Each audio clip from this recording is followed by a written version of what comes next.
नमस्कार, मैं हूं बालकृष्ण थरेजा। आप देख रहे हैं डेली लाइव। आइए शुरुआत करते हैं आज के मुख्य समाचारों की। कृषि अध्यादेश के विरोध में किसानों ने किया कलेक्ट्रेट का घेराव, धरना प्रदर्शन कर जताया सरकार के खिलाफ रोष।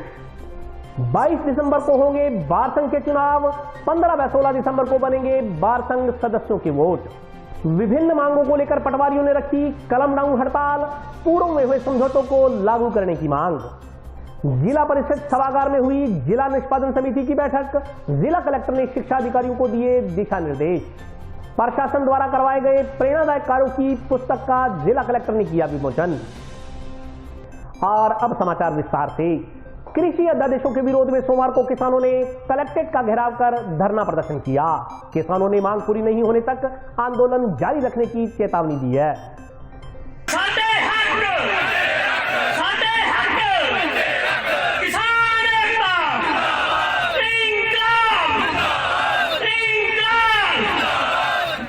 केंद्र सरकार की ओर से पारित कृषि व व्यापार संबंधी अध्यादेशों के खिलाफ सोमवार को क्षेत्र के किसानों के साथ मजदूर व व्यापारी भी कलेक्ट्रेट के समक्ष धरने पर बैठे। उन्होंने केंद्रीय संघर्ष समन्वय समिति के आह्वान पर सोमवार को धरना प्रदर्शन कर इन कानूनों को वापस लेने की मांग उठाई। किसानों ने चेतावनी दी कि अगर केंद्र सरकार अब भी सतर्क नहीं हुई तो उसके गंभीर परिणाम भुगतने पड़ेंगे। किसान मजदूर संघर्ष समिति के बैनर तले धरना प्रदर्शन में क्षेत्र के किसानों के अलावा मजदूर, व्यापारी, कांग्रेस पार्टी व माकपा से जुड़े पदाधिकारी व कार्यकर्ता भी शामिल हुए। किसान ट्रैक्टरों पर सवार होकर जिला कलेक्टर के समक्ष पहुंचे तथा धरना प्रदर्शन शुरू किया। सुबह करीब 11 बजे से शाम 5 बजे तक धरना जारी रहा। धरना प्रदर्शन के बाद मांग के संदर्भ में जिला कलेक्टर को ज्ञापन सौंपा गया। इससे पहले धरना स्थल पर हुई सभा को संबोधित करते हुए वक्ताओं ने कहा कि केंद्र सरकार की ओर से कृषि के संदर्भ में पारित कानूनों के विरोध में हनुमानगढ़ जिले में किसानों का आक्रोश बढ़ता जा रहा है। अब तक केंद्र सरकार इस आंदोलन को पंजाब हरियाणा का कहकर वहाँ के किसानों को बदनाम करने का प्रयास कर रही थी, लेकिन इस बात की खुशी है कि सबसे पहले पंजाब के किसानों ने इस बात को समझा कि खेती को कॉर्पोरेट के हवाले किया जा रहा है। उनकी जमीनें कॉर्पोरेट को सौंपने के लिए प्रधानमंत्री सरकार की ओर से इस तरह के काले कानून ला रहे हैं। आज जिस तरह से पूरे देश के किसानों का सैलाब दिल्ली में कूच कर रहा है, जिस तरह से 19 दिन से दिल्ली को किसानों ने चारों तरफ से घेर रखा है, उससे निश्चित रूप से भविष्य में किसानों के बेटों को मजदूर बनाने का काम केंद्र सरकार की ओर से रचे गए षड्यंत्र के तहत किया जा रहा है। किसानों ने चेतावनी दी कि तुरंत प्रभाव से यह तीनों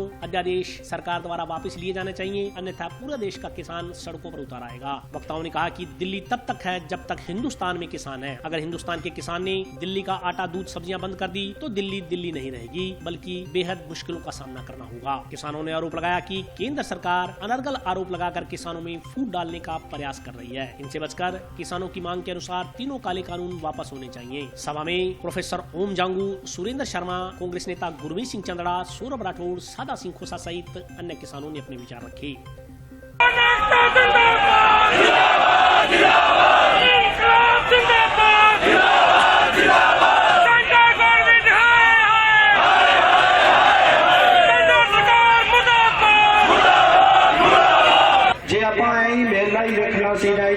तुरे फिरना तो फिर तो गुरु को इतने आने का फायदा ही नहीं है।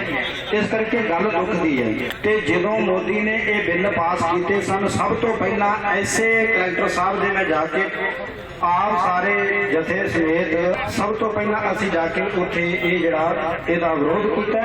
अज भी समर्थन दमदमे टकसाल वालों कर रहे हैं। तो जिदन तो संघर्ष चल रहे हैं 8वें महीने तो लैकर के अज तक 10 एक पिंड दे विच जा करके 2-2, 3-3 ट्रालियां, जथे, बसां आवाज दे करके बोल के भेज के आने हैं। अज जेड़े 3 काले कानून देश की किसानी ते देश के किसानों ते केंद्र की निकम्मी सरकार ने थोपे ने, वो कानून देश के किसानों ने किसी ने नहीं मंगे थे। अंबानी, अडानी वो लागू नहीं हो सकती, वो संभव है नहीं। जेड़े देश के किसान ने, देश के मजदूर ने, देश के छोटे व्यापारियों ने जी मांग की सी, ਉਹਦੇ ਬਾਰੇ किते कोई सुनवाई नहीं। ਜ਼ਿਮੀਂਦਾਰ ਵਾਸਤੇ ਆਏ ਆ, ਜ਼ਿਮੀਂਦਾਰ ਫੇਲ ਹੋ ਚੱਲਿਆ ਅੱਗੀ ਤੇ ਹੁਣ ਇਹ ਜਮਾਂ ਹੀ ਫੇਲ ਕਰਨਾ ਚਾਹੁੰਦਾ ਹਿੰਦੁਸਤਾਨ ਨੂੰ। ਤੇ ਤਿੰਨੇ ਬਿੱਲ ਵਾਪਸ ਲੈ ਲਏ। ਕਿਉਂ ਸਾਨੂੰ ਸੜਕਾਂ ਤੇ ਪਾ ਰੱਖਿਆਗਾ? ਕਿਉਂ ਸਾਨੂੰ ਪਰੇਸ਼ਾਨੀ ਆ ਰਹੀ ਆ? ਮੋਦੀ ਜੀ ਵਾਪਸ ਲੈ ਲੈ ਤਿੰਨੇ ਬਿੱਲ ਫਟਾਫਟ। ਤੇ ਸਾਨੂੰ ਕਿਉਂ ਪਰੇਸ਼ਾਨ ਕਰ ਰਿਹਾ? 20 ਲੱਖ ਬੰਦਾ ਉੱਥੇ ਪਿਆ, 50 ਲੱਖ ਤੋਂ ਰਾਜਸਥਾਨ ਤੁਰ ਰਹੀ ਆ ਸਾਰੀ। ਇਹ ਇੱਕ ਇਹਨਾਂ ਦਾ ਕੌਮਨ ਆਦਾਗਾ ਮੈਨੂੰ ਵੋਟਾਂ ਮਿਲ ਗਈਆਂ ਰਾਜਸਥਾਨ 'ਚ, ਉੱਥੇ ਤਾਂ ਖੇਤੀ ਨਹੀਂ ਜਿੱਥੋਂ ਵੋਟਾਂ ਮਿਲੀਆਂ। ਹਨੂਮਾਨਗੜ੍ਹ ਜ਼ਿਲ੍ਹੇ 'ਚੋਂ ਕੀ ਮਿਲਿਆ ਪੁੱਛੋ। ਆਹ ਬਾਤ ਆ ਜੀ। ਇਹ ਜ਼ਿਮੀਂਦਾਰਾਂ ਦਾ ਬਿੱਲ ਵਾਪਸ ਲੈ ਲੇ, ਫਿਰ ਸੌਖਾ ਰਹੇਗਾ। ਸਾਰੇ ਸਾਡੇ ਤਲਵਾੜੇ ਤੋਂ ਵੀ ਕਿਸਾਨਾਂ 2 ਟਰਾਲੀਆਂ ਗਈਆਂ ਰਾਜਸਥਾਨ ਚੋਂ ਕਿੱਬੀ ਤਹਿਸੀਲ ਚੋਂ, 2 ਟਰਾਲੀਆਂ ਪਰਸੋਂ ਦੀਆਂ ਤੁਰੀਆਂ ਵੀਆਂ, ਬਾਕੀ ਹੋਰ ਤਿਆਰੀਆਂ ਕਰੀ ਜਾਂਦੀਆਂ। ਕੁਝ ਤਿਆਰੀਆਂ ਹੋਈ ਜਾਂਦੀਆਂ ਗੀਆਂ। ਹਰੇਕ ਪਿੰਡ ਚੋਂ 5-5 ਟਰਾਲੀਆਂ ਜਾਣੀਆਂ। ਗੰਗਾ ਨਗਰ ਜ਼ਿਲ੍ਹਾ ਸਾਰਾ ਪਹੁੰਚ ਜੂਗਾ। ਜਿੱਧਰ ਖੇਤੀ ਨਹੀਂ ਉਹਨਾਂ ਨੂੰ ਪਤਾ ਹੀ ਨਹੀਂਗਾ ਜਿੱਧਰੋਂ ਜਿੱਤੇ ਆ। ਕੋਮਨਾ ਦਾ ਅਸੀਂ ਜਿੱਤ ਕੇ ਹਨੂਮਾਨਗढ़ ਜ਼ਿਲ੍ਹੇ ਤੋਂ ਜਿੱਤੇ ਤਾਂ ही ਸੀ ना। कोई हक ही नहीं था ये कानून बनाने का। जब उन्होंने मॉडल एक्ट बनाया 2017 में और फिर 19 में स्टेट्स को फिर कहा कि इसे लागू करो नहीं तो आपकी ग्रांट्स बंद कर देंगे, तो इसका मतलब है कि उनको पता था कि ये स्टेट का सब्जेक्ट है। अब जब कोरोना काल आया उन्होंने सोचा कि अब कुछ नहीं होगा, इसको लागू कर दो। फिर जब प्रोटेस्ट होने लगे, लोगों को पता लगा तो रास्ते रोक दिए, पहुंच गए। तो अब कहते हैं कि इसमें अमेंडमेंट कर। अरे अमेंडमेंट कब मांगा? हमने तो कहा कि इसे वापस कर दो। फिर वो कह रहे हैं 1 अमेंडमेंट 2 अमेंडमेंट 10 अमेंडमेंट कर दो। 10 अमेंडमेंट कर दो। एक कमीज को 10 टाँकियाँ लगाओगे, एक साइकिल की ट्यूब है उसमें 10 पंचर हो जाए तो अपन उसको बदलते हैं ना। तो आप इसको रद्द कर दो, सब साथ में किसानों को बिठाओ और नया कानून बनाओ जो किसानों के हक का, उसमें वो सारे बिंदु दिए जाएंगे। बंद वाली कमीज क्यों पहनाना चाहते हो? हमें बिल्कुल नहीं हो। हमारा तो यही कहना है, किसानों की एक ही मांग है। हमने ना अमेंडमेंट मांगा है ना कुछ मांगा है। हमने तो सिर्फ कहा है कि ये कानून वापस लिए जाए। स्थानीय बार संघ के चुनाव 22 दिसंबर को होंगे। चुनाव अधिकारी ने बताया कि 15 व 16 दिसंबर को बार संघ सदस्यों के वोट बनाए जाएंगे। 22 दिसंबर को बार संघ के चुनाव होंगे। इसको लेकर चुनाव अधिकारियों की नियुक्ति कर दी गई है। चुनाव अधिकारी राम कुमार कसबा ने इस संदर्भ में जानकारी देते हुए बताया कि 15 व 16 दिसंबर को बार संघ सदस्यों के वोट बनाए जाएंगे। 16 दिसंबर शाम 5 बजे मतदाता सूची जारी की जाएगी। 17 दिसंबर को आपत्तियों का निस्तारण कर अंतिम मतदाता सूची का प्रकाशन किया जाएगा। उन्होंने बताया कि 18 दिसंबर नाम निर्देशन पत्र 3 बजे तक लिए जाएंगे। 3 से 5 बजे तक नाम वापसी की प्रक्रिया अमल में लाई जाएगी। 22 दिसंबर को अध्यक्ष, उपाध्यक्ष, सचिव, कोषाध्यक्ष और पुस्तकालय सचिव पद के चुनाव को लेकर मतदान होगा। इसके पश्चात मतगणना कर परिणाम घोषित किया जाएगा। उन्होंने बताया कि कोरोना गाइडलाइंस को ध्यान में रखते हुए मतदान प्रक्रिया संपन्न करवाई जाएगी। चुनाव को लेकर एडवोकेट सुरेंद्र सियाग, भवानी निर्माण व मदन पारिक को सहायक चुनाव अधिकारी नियुक्त किया गया है। चुनाव 2021 के लिए 15 और 16, 12 को वोटों के मनाने के लिए समय रखा गया है। 16 तारीख की शाम 5 बजे तक जो वोट बनेंगे उसकी लिस्ट जारी कर देंगे। 17 तारीख को सुबह आपत्तियां लेके शाम तक आपत्तियों का निस्तारण कर अंतिम वोट लिस्ट का प्रकाशन हो जाएगा। 18 तारीख को नाम निर्देशन पत्र 3 बजे तक लिए जाएंगे। 3 से 5 बजे तक जो वापस लेना चाहता है नाम, उसका प्रोग्राम रखा गया है। 22 तारीख को सुबह 10 बजे से 3 बजे तक अगर चुनाव हुआ तो उसमें चुनाव मतदान के लिए 10 बजे से 3 बजे तक का समय, उसके पश्चात काउंटिंग का रखा है। अध्यक्ष 5 पद है, अध्यक्ष, उपाध्यक्ष, सचिव, कोषाध्यक्ष, पुस्तकालय अध्यक्ष। मेरे साथ सुरेंद्र जी शाह है, भवानी सिंह जी है, मदन जी पारिक है, साथ में 4 आदमी। कोरोना गाइडलाइन का ध्यान रखते हुए प्रयास होगा भी हमारा चुनाव। विभिन्न मांगों को लेकर राजस्थान पटवार संघ से जुड़े पटवारियों ने कलम डाउन हड़ताल पर रहते हुए सरकार के खिलाफ रोष व्यक्त किया। ग्रेड पे 3600 व एसीपी 9/18/27 के स्थान पर 7/14/21/28/32 करने की मांग को लेकर आंदोलन कर रहे पटवारियों ने सोमवार को कलम डाउन हड़ताल की। राजस्थान पटवार संघ के आह्वान पर हनुमानगढ़ जिले में पटवारियों ने पेन डाउन व टूल डाउन हड़ताल कर काले मास्क व काली पट्टी बांधकर विरोध दर्ज करवाया। साथ ही काले मास्क वितरण कर सरकार के साथ पूर्व में हुए समझौते को पूरा न करने पर विरोध दर्ज करवाया। पटवारियों ने पटवार घरों में अपनी उपस्थिति तो दर्ज करवाई, लेकिन कलम डाउन हड़ताल के चलते कोई राज कार्य नहीं किया। इस कारण किसानों के जमाबंदी, गिरदावरी पर्ची वितरण व जाति प्रमाण पत्र बनाने सहित अन्य कार्य ठप रहे। टाउन पटवार घर में मौजूद पटवारियों ने बताया कि वेतन विसंगति सुधार के लिए पूर्व में हुए समझौतों एवं पटवारी के कार्य की बहुआयामी राजस्व, प्रशासनिक, तकनीकी प्रगति के मद्देनजर ग्रेड पे 3600 करने, एसीपी योजना के अंतर्गत 9/18/27 वर्ष की सेवावधि के स्थान पर 7/14/21/28/32 की सेवावधि पूर्ण करने पर चयनित वेतनमान का लाभ देते हुए पदोन्नति पद का वेतनमान देने की मुख्य मांग को लेकर पटवारी आंदोलन कर रहे हैं। राजस्थान पटवार संघ की ओर से पूर्व में हुए समझौतों को लागू करने तथा मांगों एवं समस्याओं के निस्तारण के संदर्भ में वर्ष भर से लगातार जनप्रतिनिधियों के जरिए सरकार को मांग पत्र एवं ज्ञापन भिजवाए गए। अपनी मांगों को सरकार तक पहुंचाने के लिए सोशल मीडिया का भी प्रयोग किया गया। जनप्रतिनिधि जन चेतना ज्ञापन एवं अनुशंसा पत्र कार्यक्रम, सद्बुद्धि यज्ञ आदि का भी आयोजन किया गया। उन्होंने बताया कि 6 अक्टूबर से लगातार सभी पटवारियों की ओर से काले मास्क एवं काली पट्टी लगाकर कार्य करना आदि कार्य किए गए। उन्होंने कहा कि पटवारियों को उम्मीद थी कि वेतन कटौती से पीड़ित कर्मचारियों को राहत प्रदान की जाएगी, लेकिन ऐसा नहीं हुआ। उन्होंने इन मांगों के साथ साथ संगठन के साथ पूर्व में हुए समझौतों एवं संगठन की ओर से समय समय पर प्रेषित ज्ञापनों का निस्तारण करने की मांग की। आज राजस्थान पटवार संघ के आह्वान पर एक दिन का कलम डाउन रखा गया है। पूर्व में जो गवर्नमेंट के साथ समझौता हुआ था 3600 और ACP 9/18/27 की जगह 7, 14, 21 और 28-32 करने के लिए वो डिमांड अभी तक पूरी नहीं हुई है। उसके विरोध में आज कलम डाउन और टूल डाउन रखकर विरोध जताया जा रहा है। आज रोज सुबह काले मास्क और काले मास्क वितरण और सभी पटवारियों द्वारा काले मास्क लगाकर और काली पट्टी बांधकर कार्य बहिष्कार कलम डाउन का पालन किया जा रहा है तथा काश्तकारों के जैसे जाति प्रमाण पत्र हैं, गिरदावरी पर्ची वितरण है, जमाबंदी वगैरह का कार्य आज बंद है। जिला निष्पादन समिति की बैठक जिला कलेक्टर की अध्यक्षता में आयोजित की गई। बैठक में शिक्षा विभाग के विभिन्न बिंदुओं पर चर्चा की गई। जिला परिषद कार्यालय में सोमवार को जिला निष्पादन समिति की बैठक का आयोजन किया गया। बैठक की अध्यक्षता जिला कलेक्टर जाकिर हुसैन ने की। बैठक में शिक्षा विभाग के अधिकारी कर्मचारी मौजूद रहे। इस दौरान विभिन्न बिंदुओं पर विस्तार से चर्चा की गई। जिला शिक्षा अधिकारी तेजा सिंह गदराना ने बताया कि बैठक में कोरोना काल के बीच शिक्षण संस्थाओं में आयोजित की जा रही विभिन्न गतिविधियों की समीक्षा की गई। इसके अलावा शिक्षा विभाग के स्माइल प्रोजेक्ट के बारे में भी विचार विमर्श किया गया। उन्होंने बताया कि स्माइल प्रोजेक्ट द्वितीय के तहत राज्य के विद्यालयों में अध्ययनरत विद्यार्थियों को घर घर जाकर होमवर्क दिया जा रहा है ताकि कोई भी विद्यार्थी शिक्षा से वंचित न रहे। उन्होंने जानकारी दी कि बैठक में विद्यार्थियों के आधार नामांकन को लेकर चर्चा की गई। जिले के सभी सेकेंडरी और सीनियर सेकेंडरी स्कूलों के पैन कार्ड इशू किए जा चुके हैं, लेकिन माध्यमिक और प्राइमरी स्कूलों के पैन कार्ड अभी तक इशू करने की प्रक्रिया शुरू नहीं की गई है। इसको लेकर रणनीति तैयार की जा रही है।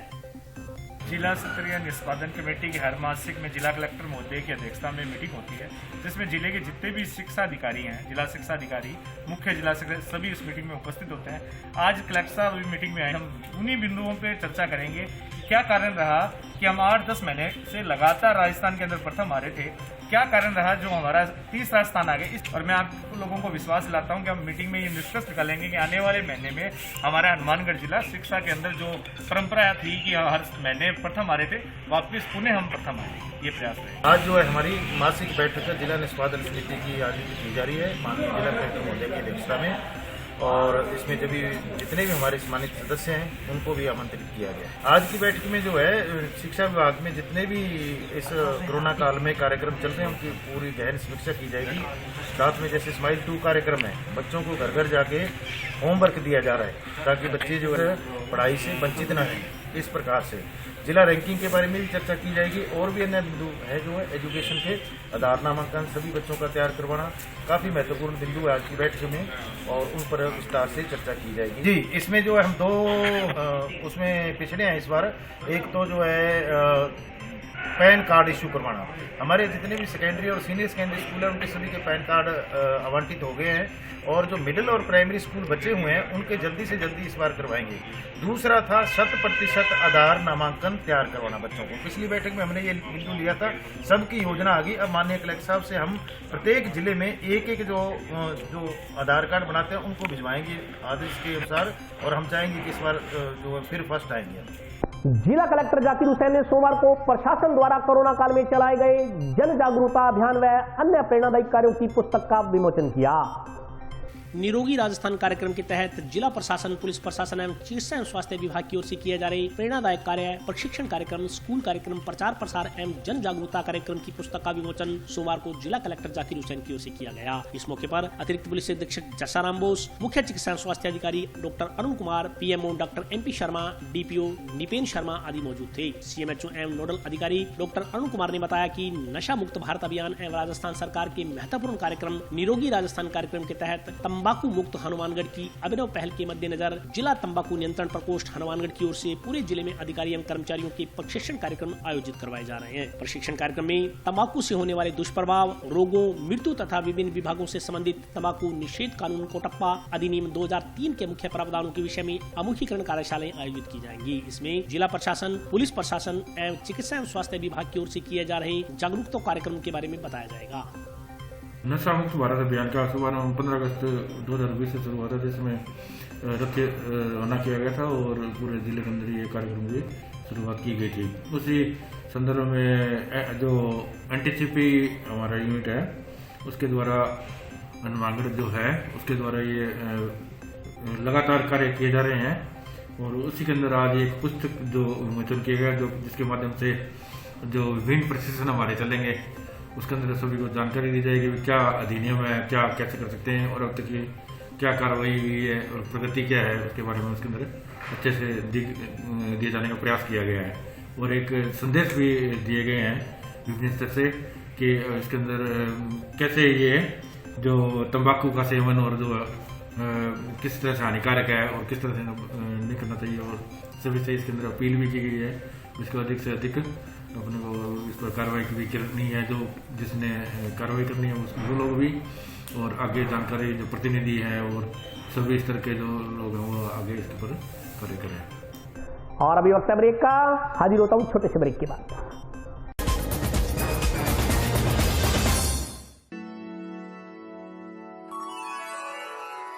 यूं तो कई बार मुझे हंसते देखा है, पर ये हंसी कुछ और है। ये गहना मुझ पर जचता है, पर ये महज एक गहना नहीं, ये रूपरेखा है मेरे मन की, हंसती खिलखिलाती लहरों की, जो आतुर थी अब तक मुझ पर सजने को। इसलिए ये गहना ही मेरा सच्चा श्रृंगार है, श्रृंगार है, श्रृंगार है।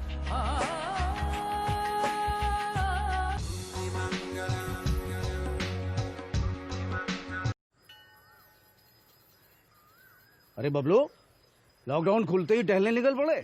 महामारी अभी फैली हुई है। सरपंच जी टहलने नहीं, काम पे वापस जा रहे हैं। तुझे डर नहीं लगता वायरस पकड़ लेगा? पहले थोड़ा बहुत डर लगता था, फिर पता चला कि अगर मैंने पूरी सावधानी बरती तो ये बीमारी होने की संभावना कम है। सबसे महत्वपूर्ण है ये मास्क। काम पर मास्क हमेशा पहनूंगा, समय समय पर हाथ धोता रहूंगा और दूसरों से हर वक्त कम से कम 2 गज की दूरी बनाए रखूंगा। खुद को, दूसरों को और अपने परिवार वालों को भी सुरक्षित रखूंगा। अरे भाई, मेरी जिम्मेदारी बनती है तुझे चेतावनी देना, तो दे दिया। जब देश के मेडिकल और स्वच्छता कर्मचारी रोज कोरोना वायरस से लड़ने का काम कर रहे हैं तो हमारी भी तो जिम्मेदारी बनती है अपना काम करने की। बबलू, तुझे कुछ हो गया तो? हजारों लोग इस बीमारी को हराकर ठीक हो चुके हैं और अगर किसी कारण मुझे ये बीमारी हो भी जाए तो सरकार ने अस्पताल में हमारे इलाज के लिए पर्याप्त व्यवस्था कर रखी है। ये घबराने का वक्त नहीं, एक दूसरे का हौसला बढ़ाने का वक्त है।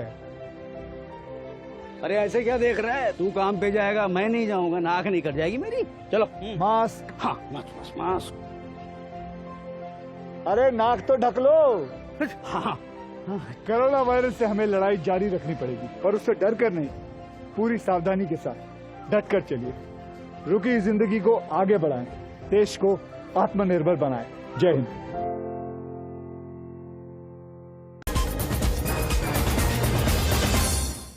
ब्रेक के बाद स्वागत है। आइए नजर डालते हैं अगले समाचारों पर। गुरुद्वारा सुखा सिंह महताब सिंह में सोमवार को होम्योपैथिक चिकित्सा शिविर का आयोजन किया गया। शिविर में मरीजों की निःशुल्क जांच कर दवाइयां वितरित की गई। टाउन स्थित गुरुद्वारा शहीद बाबा सुखा सिंह महताब सिंह में सोमवार को सोमवती अमावस्या के अवसर पर होम्योपैथिक शिविर का आयोजन किया गया। गुरुद्वारा प्रबंधक कमेटी के सदस्य दर्शन सिंह ने बताया कि शिविर में पंजाब से आए डॉक्टर विशेष शर्मा अपनी सेवाएं दे रहे हैं। गुरुद्वारा परिसर में स्थानीय लोगों की सहूलियत के लिए चिकित्सा शिविरों का आयोजन करवाया जा रहा है। इसी क्रम में आयोजित होम्योपैथिक शिविर में मरीजों की निःशुल्क जाँच कर इन्हें निःशुल्क दवाइयाँ भी वितरित की जा रही है। डॉक्टर शर्मा ने बताया कि कोरोना के दृष्टिगत कैंप में आने वाले मरीजों को सोशल डिस्टेंसिंग के नियमों की पालना सुनिश्चित करवाते हुए परामर्श दिया जा रहा है। इसके अलावा कोरोना से बचाव के लिए मरीजों को आर्सेनिक एल्बम नामक दवा का भी निःशुल्क वितरण किया जा रहा है। शिविर में बुखार, जुकाम, सर्वाइकल सहित अन्य रोगों की दवा दी जा रही है। उन्होंने बताया कि गुरुद्वारा प्रबंधक कमेटी के सहयोग से भविष्य में भी इस तरह के स्वास्थ्य शिविरों का आयोजन जारी रहेगा। आज मत्स्य से मतलब संबंधित होम्योपैथी कैंप लगाया जा रहा है और यहाँ पे कोरोना की भी जांच की जा रही है। जैसे कोरोना के काल में बढ़ते हुए हम आर्सेनिक एल्बम मेडिसिन का उपयोग कर रहे हैं। आर्सेनिक एल्बम में देने साथ में कैम्फर बनने का यूज कर रहे हैं। इससे मतलब पेशेंट को बहुत रिलीफ मिलता है। और बस इसी उस समय बाबा जी की परमिशन ली थी। बाबा जी ने कहा था कि यहाँ पे कैंप लगाओ। यहाँ पे हर चीज की जांच हो रही है। गले, बुखार, खांसी, जुकाम, सिर दर्द, सर्वाइकल स्पॉन्डिलाइटिस, हर चीज की जांच की जा रही है। आगे भी ये जारी रहेगा कैंप हमारा। हर मत्स्य पे लगाया जाएगा, ये हर बार लगाया जाएगा हर मत्स्य पे। शहीदां ਸਿੰਘਾਂ ਦੇ ਪਾਵਨ ਸਥਾਨ ਤੇ ਅੱਜ ਸੋਮਾਵਤੀ ਮੱਸਿਆ ਦੇ ਸ਼ੁਭ ਦਿਹਾੜੇ ਤੇ ਜੋ ਕਿ ਹੋਮਿਓਪੈਥਿਕ शिविर ਲਾਇਆ ਗਿਆ ਹੈ ਡਾਕਟਰ ਵਿਸ਼ੇਸ਼ ਸਿੰਘਲ ਜੀ ਵੱਲੋਂ। ਸੋ ਜਿਵੇਂ ਕਿ ਆਪ ਸਾਰੀਆਂ ਸੰਗਤਾਂ ਨੂੰ ਪਤਾ ਹੈ ਕਿ ਜੋੜ ਮੇਲੇ ਦੇ ਉੱਤੇ 9 ਸਤੰਬਰ 25 ਭਾਦੋਂ ਦਾ ਜਿਹੜਾ ਜੋੜ ਮੇਲਾ ਹੈ ਉਹਦੇ ਤੇ ਵੀ ਬਹੁਤ ਵੱਡਾ ਇੱਥੇ ਕੈਂਪ ਲਾਇਆ ਜਾਂਦਾ ਡਾਕਟਰਾਂ ਦਾ। ਜੋ ਚੰਗੇ ਚੰਗੇ ਡਾਕਟਰ ਦਿੱਲੀ ਤੋਂ ਵੱਡੇ ਹਸਪਤਾਲਾਂ ਤੋਂ ਆ ਕੇ ਉਹ ਚੈਕਿੰਗ ਕਰਦੇ ਨੇ। ਫ੍ਰੀ ਦਵਾਈਆਂ ਦਿੱਤੀਆਂ ਜਾਂਦੀਆਂ ਅਤੇ ਵੈਸੇ ਵੀ ਜਿਵੇਂ ਅੱਖਾਂ ਦੇ ਕੈਂਪ ਹਰ ਵੀਰਵਾਰ ਇੱਥੇ ਆਪਣੇ ਲੱਗਦੇ ਹੈ। ਹਸਪਤਾਲਾਂ ਤੋਂ ਟੀਮ ਆਉਂਦੀ ਹੈ। ਦੰਦਾਂ ਦੇ ਕੈਂਪ ਕਈ ਵਾਰ ਲੱਗ ਚੁੱਕੇ ਹੈ। ਫਿਰ ਸ਼੍ਰੋਮਣੀ ਪੰਥ ਅਕਾਲੀ ਬੁੱਢਾ ਦਲ ਸਿੰਘ ਸਾਹਿਬ ਬਾਬਾ ਬਲਵੀਰ ਸਿੰਘ ਜੀ ਉਹਨਾਂ ਦੇ ਉਪਰਾਲੇ ਸਾਰੇ ਬੜੀਆਂ ਸੇਵਾਵਾਂ ਨਿਭਾਉਂਦੇ ਨੇ। ਸੋ ਗੁਰੂ ਕੀ ਸੰਗਤ ਨੂੰ ਬੇਨਤੀ ਹੈ, ਇਲਾਕੇ ਨੂੰ ਬੇਨਤੀ ਹੈ ਕਿ ਇਹਨਾਂ ਸਥਾਨਾਂ ਤੇ ਆ ਕੇ ਨਾਲੇ ਹਾਜ਼ਰੀਆਂ ਭਰਿਆ ਕਰੋ, ਨਾਲੇ ਜਿਹੜੇ ਸਵਾਸਥ ਹੈ ਉਹਦੇ ਪ੍ਰਤੀ ਸਾਨੂੰ ਸੁਚੇਤ ਹੋਣ ਦੀ ਲੋੜ ਹੈ। ਅੱਜ ਦੇ ਸਮੇਂ 'ਚ ਆ ਕੇ ਆਪਣੀ ਚੈਕਿੰਗ ਵਗੈਰਾ ਜਾਂ ਜਦੋਂ ਵੀ ਕੈਂਪ ਲੱਗਦੇ ਹੈ ਉਹਨਾਂ ਕੈਂਪਾਂ ਦਾ ਆਪਾਂ ਲਾਭ ਉਠਾਇਆ ਕਰੀਏ ਅਤੇ ਆ ਕੇ ਦਵਾਈ ਲੈ ਕੇ ਜਿਵੇਂ ਅੱਜ ਹੋਮਿਓਪੈਥਿਕ ਦਾ ਲੱਗਾ ਹੈ। ਹੋਮਿਓਪੈਥਿਕ ਚਿਕਿਤਸਾ ਬੜੀ ਚੰਗੀ ਚਿਕਿਤਸਾ ਹੈ ਜੋ ਕਈ ਬਿਮਾਰੀਆਂ ਦਾ ਇਲਾਜ ਕਰਦੀ ਹੈ। ਸੋ ਅਸੀਂ ਧੰਨਵਾਦ ਕਰਦੇ ਹਾਂ ਡਾਕਟਰ ਸਾਹਿਬ ਦਾ, ਸਾਰੀ ਟੀਮ ਦਾ। ਸੋ ਜਿਹੜੀ ਅੱਜ ਆ ਕੇ ਇੱਥੇ ਸੇਵਾ ਦੇ ਰਹੀ ਹੈ। ਸੋ ਗੁਰੂ ਕਿਰਪਾ ਕਰੇ ਇਸੇ ਤਰ੍ਹਾਂ ਇਹਨਾਂ ਸਥਾਨਾਂ ਤੋਂ ਸਾਰੀਆਂ ਸੇਵਾਵਾਂ ਜਿਵੇਂ ਲੰਗਰ ਦੀ ਸੇਵਾ ਹੈ ਉਹ ਵੀ ਚੱਲ ਰਹੀ ਹੈ।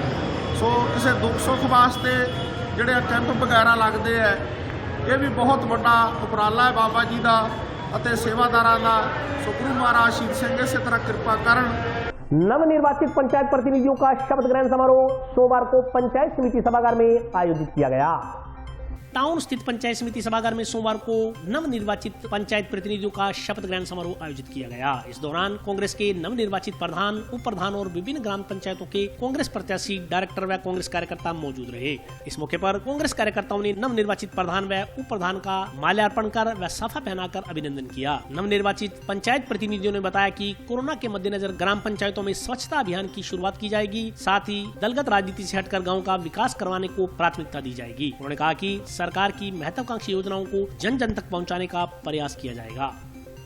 आज पंचायत समिति प्रांगण में ये हमारे नवनिर्वाचित प्रधान, उप प्रधान और सभी डायरेक्टर साहिबान आज ये पंचायत समिति के अंदर जो पद ग्रहण समारोह था इसके अंदर सभी हमारे डायरेक्टर साहिबान, हमारे सरपंच साहिबान, हमारे कांग्रेस के कार्यकर्ता और यहाँ पर पधारे। इन्होंने जो है सबका स्वागत किया और आज ये शपथ ग्रहण समारोह जो है यहाँ पर संपन्न हुआ है। शपथ हमने एक कोरोना के अंदर इसको गाइडलाइन को मद्देनजर रखते हुए गांव के अंदर सफाई का जो है मुद्दा हमने सर्वप्रथम इसमें रखा है। भी सफाई के साथ गांव का विकास करेंगे, पार्टीबाजी से ऊपर उठ करके गांव का विकास करेंगे। यही हमारे पूर्व मंत्री चौधरी विनोद कुमार जी, हमारे स्थानीय जो विधायक हैं, उनकी भी यही मंशा है कि गांव का विकास करना हमारा एकमात्र उद्देश्य है।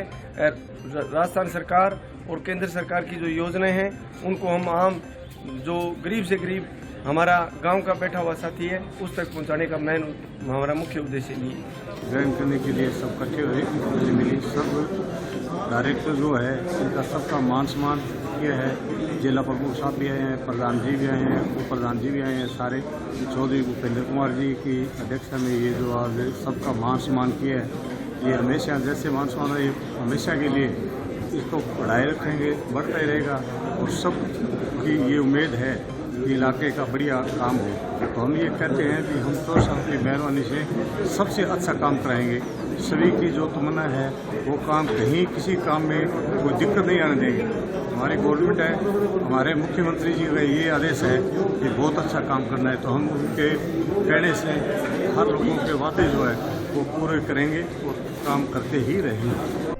डेरा सच्चा सौदा अनुयायियों ने टाउन की पारी कॉलोनी में एक निर्धन वर्गीय बुजुर्ग विधवा महिला का मकान बनवाने में सहयोग देकर पुनीत कार्य किया है।